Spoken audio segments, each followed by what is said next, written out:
রাধাকৃষ্ণ ঠাকুর এনেছে, তো সেই আমরা এসেছি। তো তোমাদের রাধাকৃষ্ণ ঠাকুর দেখায়, চলো। এখানে রয়েছে আমাদের রাধিকা সোনা, রাধাকৃষ্ণ, কালাচাঁদ। তাদের ব্যালকনিতে ফুল গাছগুলো শুধু দেখো। এটা আমাদের কাকু হয়, কাকুর বাড়িতে এসেছি। তার মেয়ের 5 বছরের জন্মদিন উপলক্ষে রাধাকৃষ্ণ এবং কালাচাঁদ ঠাকুর এসেছে। গাছের ফুলগুলো দেখো কি সুন্দর ধরেছে। দূর থেকে চারপাশটা দেখো কতটা সুন্দর দেখতে লাগছে।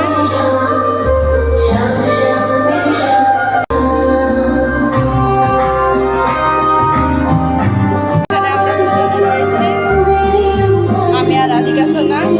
নিচেকে যাবো, সুন্দর বেলুন দিয়ে সাজানো রয়েছে। দেখো একটা রাধাকৃষ্ণ ঠাকুরের ছবি, কোরিয়ামটা দেখো রয়েছে। ঠাকুরের ঘর কি সুন্দর। এখানে কেক কাটা পর্ব চলছে।